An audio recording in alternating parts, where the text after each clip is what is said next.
Hello, I'm Larissa. It's Tuesday, June 17th, 2025, and we are reading Pastures of Heaven, number 4. The origin of Tulurcito is cast in obscurity, while his discovery is a myth which the folks of the Pastures of Heaven refuse to believe, just as they refuse to believe in ghosts. Franklin Gomez had a hired man, a Mexican Indian named Pancho, and nothing else. Once every 3 months, Pancho took his savings and drove to Monterey to confess his sins, to do his penance, and be shriven, and to get drunk in the order named. If he managed to stay out of jail, Pancho got into his buggy and went to sleep when the saloons closed. The horse pulled him home, arriving just before daylight and in time for Pancho to have breakfast and go to work. Pancho was always asleep when he arrived. That is why he created so much interest on the ranch when one morning he drove into the corral at a gallop, not only awake, but shouting at the top of his voice. Franklin Gomez put on his clothes and went out to interview his ranch hand. The story, when it was stretched out of its tangle of incoherencies, was this. Pancho had been driving home, very sober, as always. Up near the Blake place, he heard a baby crying in the sagebrush beside the road. He stopped the horse and went to investigate, for one did not often come upon babies like that. And sure enough, he found a tiny child lying in a clear place in the sage. It was about 3 months old by the size of it, Pancho thought. He picked it up and lighted a match to see just what kind of thing he had found when, horror of horrors, the baby winked maliciously and said in a deep voice, "Look, I have very sharp teeth." Pancho did not look. He flung the thing from him, leaped into his buggy, and galloped for home, beating the old horse with the butt end of the whip and howling like a dog. Franklin Gomez pulled his whiskers a good deal. Pancho's nature, he considered, was not hysterical, even under the influence of liquor. The fact that he had awakened at all rather proved there must be something in the brush. In the end, Franklin Gomez had a horse saddled, rode out, and brought in the baby. It did not speak again for nearly 3 years, nor, on inspection, did it have any teeth. But neither of these facts convinced Pancho that it did not make that first ferocious remark. The baby had short, chubby arms and long, loose-jointed legs. Its large head sat without interval of neck, deformedly broad, and its large head sat without interval of neck between deformedly broad shoulders. Okay, the baby's flat face, together with its peculiar body, caused it automatically to be named Tulurcito, little frog. Although Franklin Gomez often called it Coyote, for he said, "There is in this boy's face that ancient wisdom one finds in the face of a coyote." "But surely the legs, the arms, the shoulders, senor," Pancho reminded him, and so to Orlacito the name remained. It was never discovered who abandoned the misshapen little creature. Franklin Gomez accepted him into the patriarchate of his ranch, and Pancho took care of him. Pancho, however, could never lose a little fear of the boy. Neither the years nor rigorous penance eradicated the effect of Tuarlacito's first utterance. The boy grew rapidly, but after the 5th year, his brain did not grow any more. At 6, Tuarlacito could do the work of a grown man. The long fingers of his hands were more dexterous and stronger than most men's fingers. On the ranch, they made use of the fingers of Tuarlacito. Hard knots could not long defy him. He had planting hands, tender fingers that never injured a young plant nor bruised the surfaces of a grafting limb. His merciless fingers could wring the head from a turkey gobbler without effort. Also, Tuarlacito had an amazing gift. With his thumbnail, he could carve remarkably correct animals from sandstone. Franklin Gomez kept many little effigies of coyotes and mountain lions, of chickens and squirrels about the house. A 2-foot image of a hovering hawk hung by wires from the ceiling of the dining room. Pancho, who had never quite considered the boy human, put his gift for carving in a growing category of diabolical traits, definitely traceable to his supernatural origin. While the people of the pastures of heaven did not believe in the diabolic origins of Tuerlecito, nevertheless they were uncomfortable in his presence. His eyes were ancient and dry. There was something troglodytic about his face. I don't know what that word means. I'll have to look that up. The great strength of his body and his strange and obscure gifts set him apart from other children and made men and women uneasy. Only one thing could provoke anger in Tuerlecito. If any person, man, woman, or child, handled carelessly or broke one of the products of his hands, he became furious. His eyes shone, and he attacked the desecrator murderously. On 3 occasions, when this had happened, Franklin Gomez tied his hands and feet and left him alone until his ordinary good nature returned. Tuerlecito did not go to school when he was 6. For 5 years thereafter, the county truant officer and the school superintendent sporadically worked on the case. Franklin Gomez agreed that he should go to school and even went so far as to start him off several times, but Tuerlecito never got there. He was afraid that school might prove unpleasant, so he simply disappeared for a day or so. It was not until the boy was 11, with the shoulders of a weightlifter and the hands and forearms of a strangler, that the concerted forces of the law gathered him in and put him in school. As Franklin Gomez had known, Tuerlecito learned nothing at all, but immediately gave evidence of a new gift. He could draw as well as he could carve in sandstone. When Miss Martin, the teacher, discovered his ability, she gave him a piece of chalk and told him to make a procession of animals around the blackboard. Tuerlecito worked long after school was dismissed, and the next morning an astounding parade was shown on the walls. All of the animals Tuerlecito had ever seen were there. All the birds of the hills flew above them. A rattlesnake crawled behind a crow, a coyote, his brush proudly aloft, sniffed at the heels of a pig. There were tomcats and goats, turtles and gophers, every one of them drawn with astonishing detail and veracity. Miss Martin was overcome with the genius of Tuerlecito. She praised him before the class and gave a short lecture about each one of the creatures he had drawn. In her own mind, she considered the glory that would come to her for discovering and fostering this genius. "I can make lots more," Tuerlecito informed her. Miss Martin patted his broad shoulders. "So you shall," she said.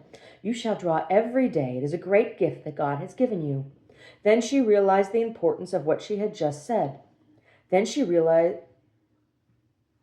leaned over and looked searchingly into the hard eyes while she repeated slowly, "It is a great gift that God has given you." Miss Martin glanced up at the clock and announced crisply, "4th grade arithmetic at the board." The 4th grade struggled out, seized erasers, and began to remove the animals to make room for their numbers. They had not made 2 sweeps when Tuerlecito charged. It was a great day. Miss Martin, aided by the whole school, could not hold him down, for the enraged Tuerlecito had the strength of a man, and a madman at that. The ensuing battle wrecked the schoolroom, tipped over desks, spilled rivers of ink, hurled bouquets of teachers' flowers about the room. Miss Martin's clothes were torn to streamers, and the big boys, on whom the burden of the battle fell, were bruised and battered cruelly. Tuerlecito fought with hands, feet, teeth, and head. He admitted no honorable rules, and in the end, he won. The whole school, with Miss Martin guarding its rear, fled from the building, leaving the enraged Tuerlecito in possession. When they were gone, he locked the door, wiped the blood out of his eyes, and set to work to repair the animals that had been destroyed.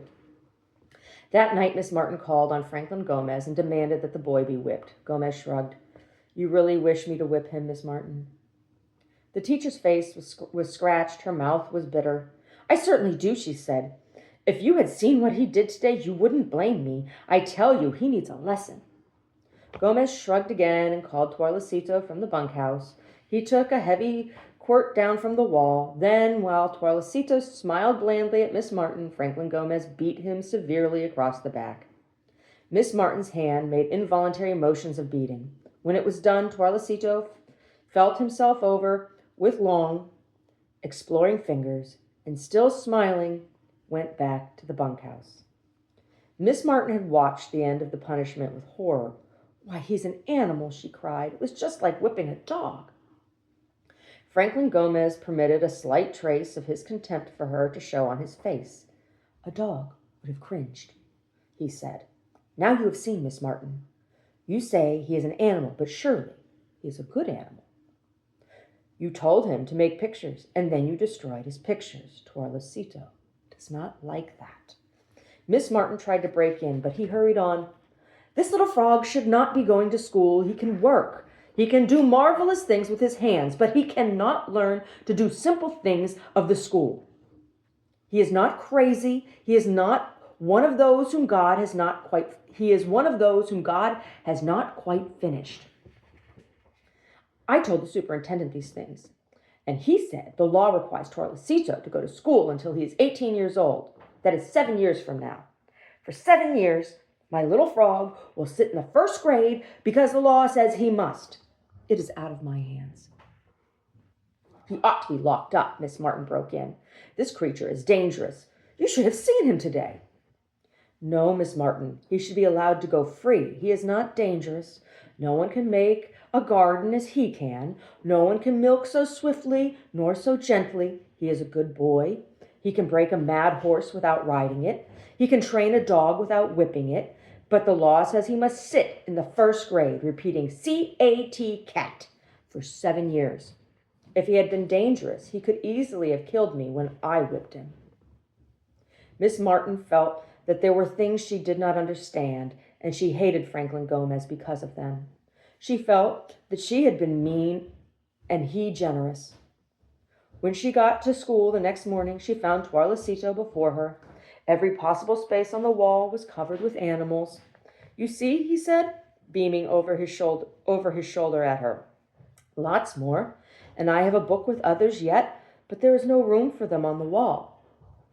Miss Martin did not erase the animals. Classwork was done on paper, but at the end of the term, she resigned her position, giving ill health as her reason. Miss Morgan, the new teacher, was very young and very pretty, too young and dangerously pretty.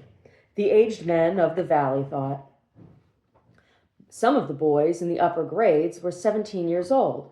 It was seriously doubted that a teacher so young and so pretty could keep any kind of order in the school. She brought with her a breathless enthusiasm for her trade. The school was astounded, for it had been used to aging spinsters whose faces seemed to reflect consistently tired feet. Miss Morgan enjoyed teaching and made school an exciting place where unusual things happened. From the first, Miss Morgan was vastly impressed with Torlecito. She knew all about him, had read books and taken courses about him. Having heard about the fight, she laid off a border around the top of the blackboards for him to fill with animals, and when he had completed his parade, she bought with her own money a huge drawing pad and a soft pencil. After that, he did not bother with spelling. Every day he labored over his drawing board, and every afternoon presented the teacher with a marvelously wrought animal. She pinned his drawings to the schoolroom wall above the blackboard. The pupils received Miss Morgan's innovations with enthusiasm. Classes became exciting, and even the boys who had made enviable reputations through teacher baiting grew less interested in the possible burning of a schoolhouse. Miss Morgan introduced a practice that made the pupils adore her. Every afternoon, she read to them for half an hour. She read by installments, Ivanhoe and the Talisman, fishing stories by Zane Grey, hunting stories by James Oliver Curwood, the Sea Wolf, the Call of the Wild, not baby stories about the little red hen and fox and geese, but exciting grown-up stories. Miss Morgan read well. Even the tougher boys were won over until they never played hooky for fear of missing an installment, until they learned forward gasping until they leaned forward, gasping with interest. About those people in the book. Miss Morgan laughed with relief until she felt that her hair was coming loose on the back of her head. You mean gnomes? Tuloricito nodded. What do you want to know about them? I never saw any, said Tuarlacito. His voice neither rose nor fell, but continued on one low note. Why, few people do see them, I think. But I knew about them. Miss Morgan's eyes squinted with interest. You did? Who told you about them? Nobody. You never saw them and no one told you? How could you know about them then? I just knew. Heard them, maybe. I knew them in the book, all right. Miss Morgan thought, why should I deny gnomes to this queer, unfinished child? Wouldn't his life be richer and happier if he did believe in them? And what harm could it possibly do? Have you ever looked for them, she asked. No, I never looked. I just knew, but I will look now. Miss Morgan found herself charmed with the situation. Here was paper on which to write. Here was a cliff on which to carve. She would carve a lovely story that would be far more real than a book story ever could. Where will you look? She asked. I'll dig in holes, said Tuarlacito soberly. But gnomes only come out at night, Tuarlacito. You must watch for them in the night. And you must come and tell me if you find any. Will you do that? I'll come, he agreed. She left him staring after her. All the way home, she pictured him searching in the night. The picture pleased her. He might even find the gnomes, might live with them and talk to them. With a few suggestive words, she had been able to make his life unreal and very wonderful and separated from the stupid lives about him. She deeply envied him his searching. In the evening, Tuarlacito put on his coat and took up a shovel. Old Pancho came upon him as he was leaving the tool shed. Where goest thou, little frog? He asked. Tuarlacito shifted his feet restlessly at the delay. I go out into the dark. Is that a new thing? But why takest thou the shovel? Is there gold, perhaps? The boy's face grew hard with the seriousness of his purpose. I go to dig for the little people who live in the earth. Now Pancho was filled with horrified excitement. Do not go, little frog. Listen to your old friend, your father and God, and do not go. Out in the cage I found thee and saved thee from the devils, thy relatives. Thou art a little brother of Jesus now. Go not back to thine own people. Listen to an old man, little frog. Tuarlacito stared hard at the ground and drilled his old thoughts with this new information. Thou hast said they are my people, he exclaimed. I am not like the others at the school or here, I know that. I have loneliness for my own people who live deep in the cool earth. When I pass a squirrel hole, I wish to crawl into it and hide myself.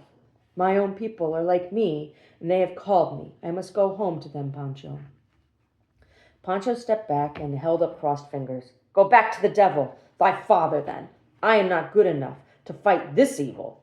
It would take a saint, but see, at least I make the sign against thee and against all thy race.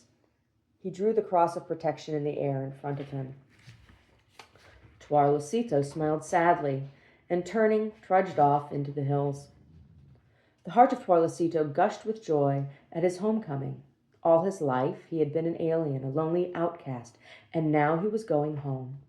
As always, he heard the voices of the earth, the far-off clanging of cowbells, the muttering of disturbed quail, the little whine of a coyote who would not sing this night, the nocturnes of a million insects. But Tuarlacito was listening for another sound, the movement of two-footed creatures and the hushed voices of the hidden people.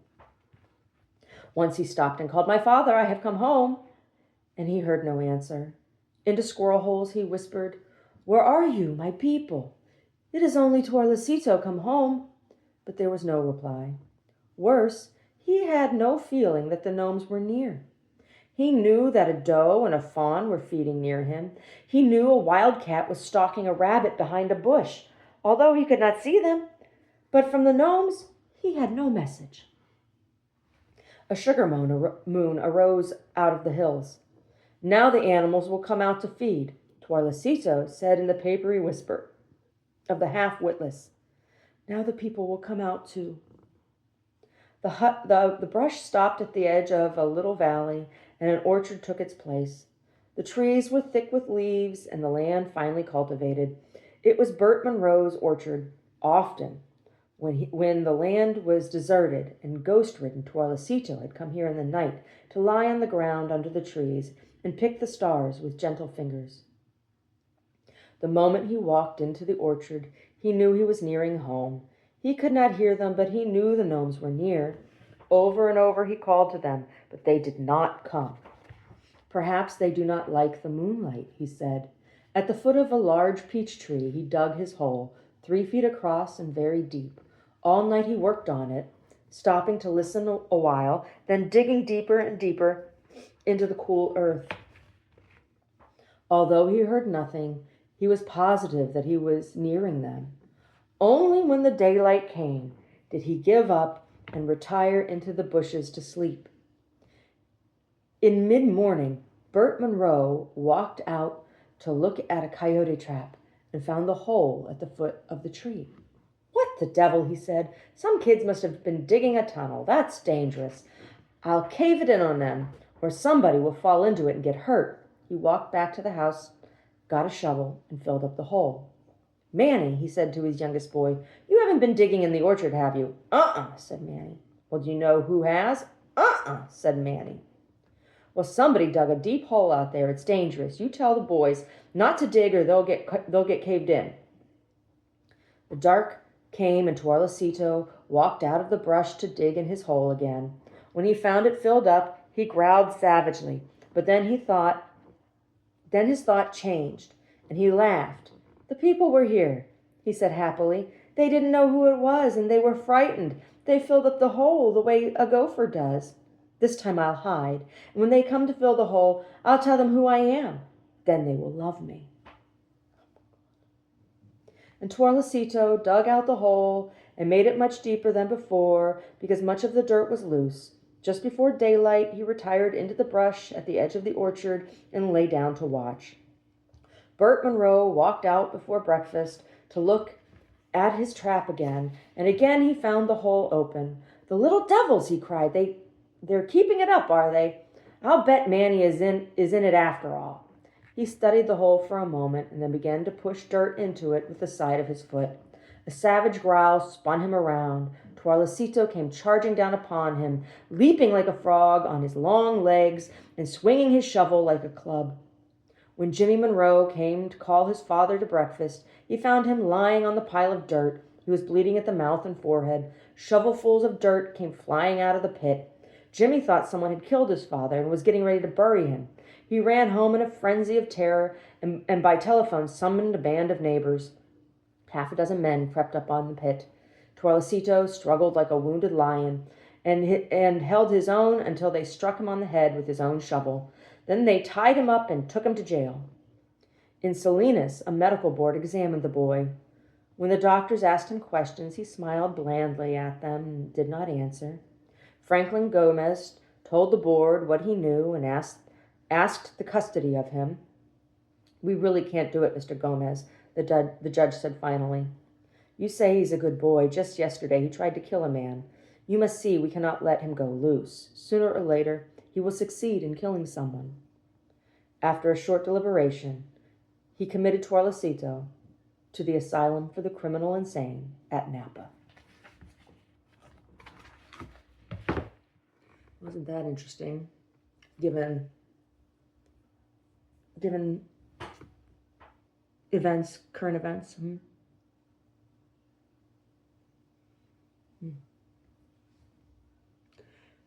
Anyway, very, very interesting. Poor little Torlacito.